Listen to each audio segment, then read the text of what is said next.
Good morning dear students. पिछले video में हम लोगों ने cash budget, working capital management में कैश बजट बनाया था एडजस्टेड P&L अकाउंट मेथड से, जिसमें हमने एक क्वेश्चन किया था कि नेट प्रॉफिट को कैसे एडजस्ट करके प्रॉफिट एंड लॉस अकाउंट के थ्रू हम रियल कैश बैलेंस निकाल के वर्किंग कैपिटल रिक्वायरमेंट वर्कआउट कर सकते हैं।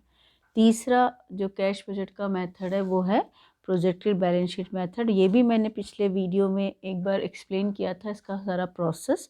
आज हम एक प्रैक्टिकल प्रॉब्लम देखते हैं इसमें कैसे हम प्रोजेक्टेड बैलेंस शीट बनाते हैं, जिसमें जिसका जो फंडामेंटल जो रूल है वो मैंने आपको बताया था, assets are always equal to liabilities and liabilities are always equal to assets.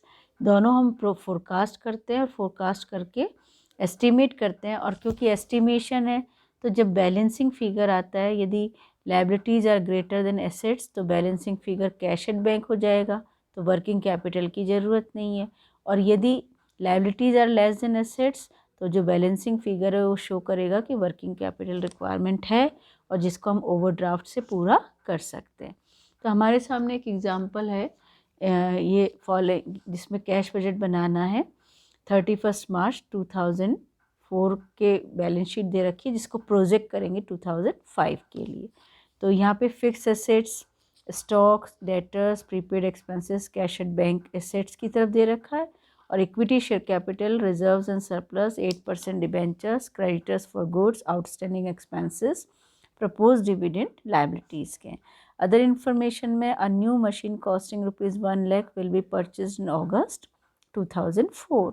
Machine खरीदेंगे ये लोग 1 लाख रुपए की, और 10,000 equity shares at the rate of ₹10 each will be issued at A premium of 10%। 10% premium पर वो इक्विटी शेयर्स इशू करेंगे 10,000। Payment advance income tax का पे करेंगे 40,000।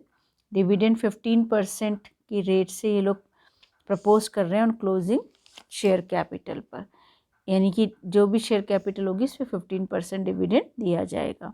Increase in present stock level by 50% as on 31 March 2005, यानी stock level जो last year का आया है उसमें हम लोग इंक्रीज़ करेंगे 50%। और ये जो करेंट लाइबिलिटीज़ हैं इनकी क्लोजिंग बैलेंसेस इन्होंने दिए हुए हैं। और प्रॉफिट बताया 2 lakhs आफ्टर चार्जिंग ₹60,000 डेप्रिशिएशन पर before charging interest on debentures, और provision for taxation to be made at 35%। तो अब इसका हम प्रोजेक्टेड बैलेंस शीट की जब अपन बात करते हैं, क्योंकि एस्टिमेट कर रहे हैं तो हम एसेट साइड से देखते हैं। पहले फिक्स एसेट्स थी 2 lakhs रुपीज़, और 1 लाख रुपए की जो मशीन है हम और ख़रीद रहे हैं, तो 2 लाख और 1 लाख मिलकर के हो गए 3 लाख, और 3 लाख में से जो 60,000 का डेप्रिशिएशन माइनस किया तो 2,40,000। स्टॉक लास्ट ईयर का स्टॉक हमको दे रखा है इन्होंने 1,20,000, जिसमें 50% और ऐड कर देंगे तो 1,20,000 प्लस 60,000 तो 1,80,000। डेटर्स क्या हैं?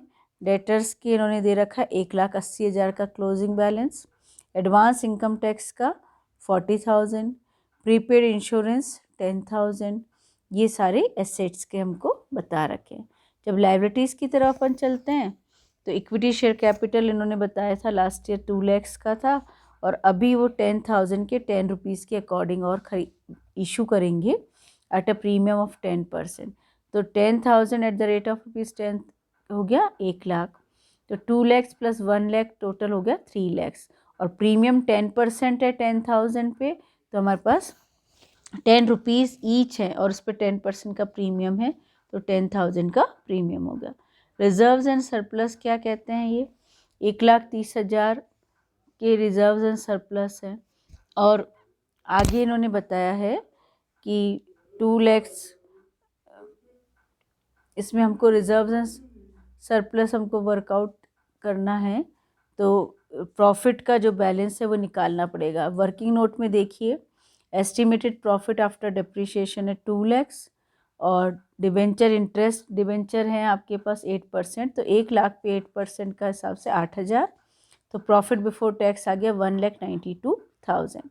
इधर हमने प्रोविज़न फॉर टैक्सेशन लिया है 35%, तो प्रोविज़न फॉर टैक्सेशन 35% हुआ, तो 1,92,000 का प्रोविज़न लेंगे 35%, तो हमारे पास आ जाएगा प्रॉफिट आफ्टर टैक्स। फिर इन्होंने बोला propose dividend 15%, 3 lakh total closing share capital है, उस पर 15% का हम लेते हैं तो 45,000, तो हमारे पास प्रॉफिट आ गया 79,800। ये 79,800 हम रिजर्व एंड सरप्लस में ऐड कर देंगे, तो 2,09,800 हमारे पास रिजर्व्स एंड सरप्लस है। फिर डिवेंचर्स 8% के 1 लाख हैं, वो भी आप इसमें शो करेंगे। Creditors for goods closing balance information में दे रखा है 1 लाख। प्रोविज़न फॉर टैक्सेशन हमने किया 67,200। आउटस्टैंडिंग एक्सपेंसेस दे रखे हैं 60,000 और प्रपोज डिविडेंड आपका है 45,000। ये सारे हमारे लायबिलिटीज़ के हैं।